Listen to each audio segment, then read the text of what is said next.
Olá pessoal, bem-vindos ao vídeo. Esse é um vídeo muito diferente, né? Pra quem não sabe, eu sou corintiano. Eu não faço esse canal aqui por monetização, esse não é o objetivo. Eu só gosto de deixar minhas opiniões e sobre assuntos aleatórios mesmo. Aqui tem política, tem de tudo, né? Mas enfim, é por isso que o canal ele não tem um nome específico, né? Por isso se chama BR. Muito bem. Ah, Como eu sou corintiano, eu gosto muito do Corinthians, eu gostaria de falar uma coisa aqui, uns pontos que eu achei interessante. Eu não vou falar coisas óbvias que aconteceram nos últimos dias de notícias, que a gente sabe que tá uma bagunça, né? Tá uma política de pão e circo tremenda, então eu vejo sinais ruins, tanto da parte do Augusto Melo, apesar de eu achar ele honesto, apesar de eu achar ele uma pessoa muito boa, tem algumas vezes que ele mentiu, né? Algumas vezes ele mentiu, então isso é um mau sinal. Mas apesar disso, parece que ele está procurando corrigir. Tem a parte boa também, como foi com o Moscardo, né? Que ele trouxe de volta, fechou o contrato, fez muito bem ali. Então tem um lado bom de tudo, né? E as pessoas erram mesmo no começo de administração, às vezes falam demais, né? Às vezes querem fazer politicagem demais, mas agora parece que ele está colocando os pés no chão, tanto que ele viajou para a Europa sem o Rubão, tá? Mas se ele realmente cortar relações com o Rubão e isolar ele, o que isso pode gerar no futuro? Pode gerar uma divisão política dentro do clube, do qual o Rubão mesmo vai ser uma oposição dentro da própria administração. Então isso vai ser prejudicial para os futuros contratos, o cara pode acabar atrapalhando o desenvolvimento do trabalho de 3 anos seguidos aí, e o Corinthians ficar numa indecisão, né? Acabar prejudicando e não levando à frente o que seria uma administração revolucionária, que traria transparência, que o Corinthians ia ter um choque de gestão, como eles prometeram, né? Pode acabar sendo só mais uma administração comum, entende? Como foi nos últimos 16 anos, entende? Então é apenas um reflexo do que foi no passado. Podemos continuar tendo com aquelas grandes percas, né, da grandeza do que o Corinthians poderia ser. E a eternização da política pão e circo, né, praticamente. A gente troca de presidente, um melhor, um pior do que o outro, né, um pouquinho melhor, outro melhor, só que continua a mesma coisa, né? É aquela polarização política também de Bolsonaro e Lula. Entende? Você troca um por meia dúzia e não muda nada. Aí vem o PMDB, PSDB, ajeita umas cagadas que o PT fez. Aí o PT vai lá na parte social, dá uma engajada no que o outro não fez também, entende? Aí continua essa dualidade sem fim. Esse é o meu medo, por causa dessa divisão, né? Se isolarem o Rubão, realmente, ou então podem entrar em consenso ali e de qualquer forma continua no mesmo. Então o que eu estou querendo dizer, o grande problema aqui que eu vejo é a administração do Rubão. O cara não sabia nem que tinha, cara, 20k lá, os 20 milhões, não sabia se tinha ou não tinha de multa lá do carro, né? Resolveram isso daí, ainda bem. Então, mas quanto ao time, quanto à formação do time,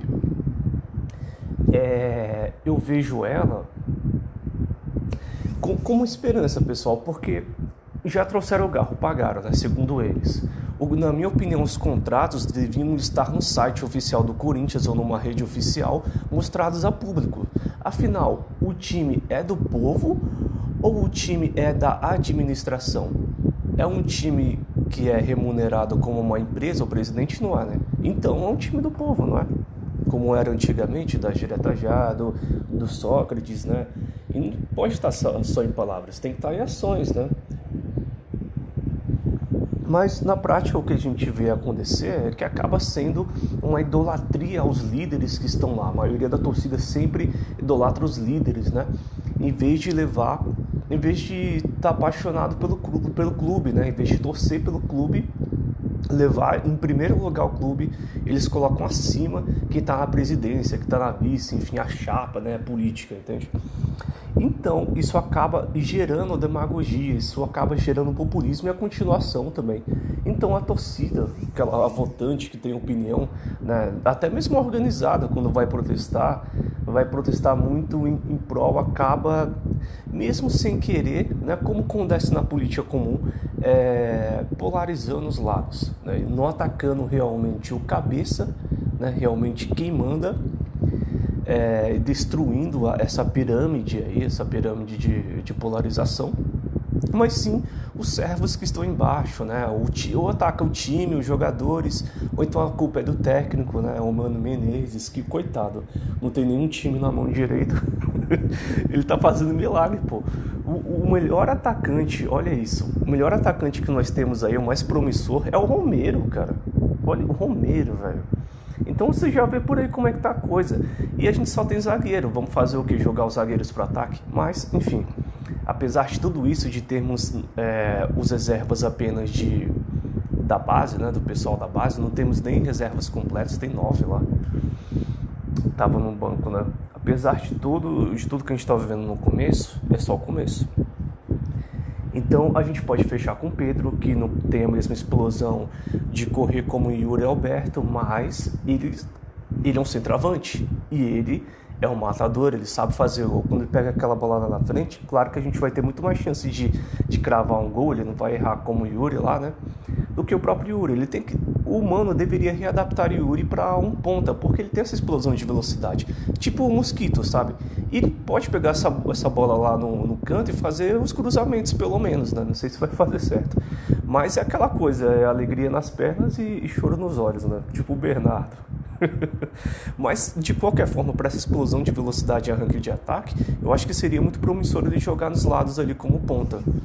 E você centraliza o Romero para um futuro reserva, e se vier o Pedro, né, seria o titular de centroavante. Então, com o Garro e com o Pedro ali, eu já vejo algum futuro, pelo menos entre os 10 primeiros do Brasileirão. Eu acho que o Corinthians já se mantém. Cair para a Série B não cai. Que vai ter um ataque o suficiente para ganhar jogos o suficiente para se manter, né? Se o presidente não fizer loucuras, se realmente a Vaidbet e todas as empresas que ele diz que está assinando tiverem realmente pagado, né? Vão realmente pagar, não usar, não manchar tudo, né? Temos que ser otimistas, temos que torcer para dar certo, claro, né? Porque os contratos não estão a público, o problema é esse, é por isso que a gente tem que torcer, a gente não sabe, né? Então, já que é assim, pessoal, o único jeito é torcer, né? Pelas coisas que a gente não tem acesso aí. Mas a gente pode ver vários sinais. Olha esse executivo contratado, ele nem vai cuidar da parte das contratações, não é um nome forte no mercado. O cara não era nem executivo, né? Pegaram lá do Flamengo, o cara que cuidava mais de uma administração interna, entende? E é isso que ele vai fazer, uma ponte, né? Entre jogadores, e entre o time mesmo, e entre a diretoria, entende? Então o cara não vai nem negociar, mas tudo bem, se for Augusto Melo e se isolar o Roubão, que eu não acho que vai acontecer também, né? Eles devem entrar em um acordo ali. Mas de qualquer forma, mesmo nesse empurra-barriga, mesmo nessa enxugação de água, dá certo sim, dá para empurrar. Você traz o Pedro, você traz o Garro, se realmente as empresas pagarem tudo que estão prometendo, a Vaidbet e as outras, vai dar tudo certo para o Corinthians esse ano e se estrutura, né, para no próximo ano a gente ter uma receita maior, pagar, rejeitar as cagadas aí que são tremendas, né, das outras administrações. No próximo ano a gente tem um saldo positivo para trazer realmente mais jogadores ali para o meio, né, ou para pagar o que está devendo para algum outro, e estruturar o time para ele se tornar cada vez maior, né, reforçando o time, e no próximo ano a gente pode se classificar para a Libertadores e almejar realmente grandes títulos e realmente estar a pé de igualdade com Palmeiras e São Paulo. Então não vejo um ano tão ruim assim, a gente só está começando, né? A gente tem que dar oportunidade, o benefício da dúvida aí para o Augusto por esse ano, né? Eu diria que o ano todo aí. E se o cara realmente não, se o Corinthians cair na mesma situação que o ano passado, de ficar lutando para não cair para a Série B lá em 16º, 17º no Brasileirão, aí sim tem que olhar com olhares de troca realmente, né? Mas por enquanto eu vejo que não, por enquanto é só um início, né? Mesmo que ele esteja aprendendo, que não deveria, já que o cara tinha empresa, a não confie em jogadores, não confie em homens, pessoal. Eles mudam sua opinião e palavra o tempo todo, né? Isso daí é básico. Enfim, por isso que numa negociação você tem que assinar primeiro antes de estar palavrado, né? Tem que ser a conciliação dos dois, claro, tem que existir a palavra. Mas só que a palavra ela tem que ser confirmada com assinatura, né? Tem como você trazer um jogador como o Mateuzinho antes de estar assinado, né? E além disso, um contrato tão complicado, tão ruim. O meu medo é sobre quem está elaborando esses contratos, né? Porque os caras não vê as cláusulas, não sai assinando, sai tudo apalavrado, entende? Parece que ninguém tá revisando o contrato. Parece que é o Flamengo que fez aquele contrato ali e ninguém do Corinthians revisou, entende? Ou se revisou não tá nem aí. Tá uma bagunça, né? Mas de qualquer forma, de início de campeonato, eu não vejo um início tão ruim assim. Eu vejo um time que está em formação. Vai chegar, se chegar aí o Pedro, chegar o Garro, talvez algum outro jogador de meia ali.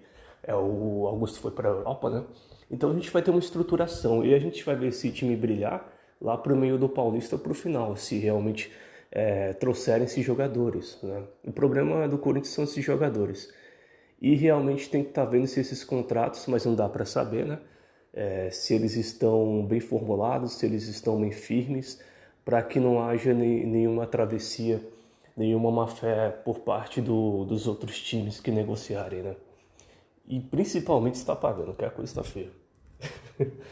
Mas é isso, pessoal. Eu não vejo com um olhar tão pessimista assim, porque é só início, né? Vamos ser otimistas, vamos torcer pelo time. O Mano Menezes é um grande treinador. Estamos trazendo jogadores reformulando o time. E Augusto Melo eu vejo como uma pessoa muito boa, uma pessoa honesta, apesar dos erros e falhas. A gente tem que lembrar que todo mundo é humano.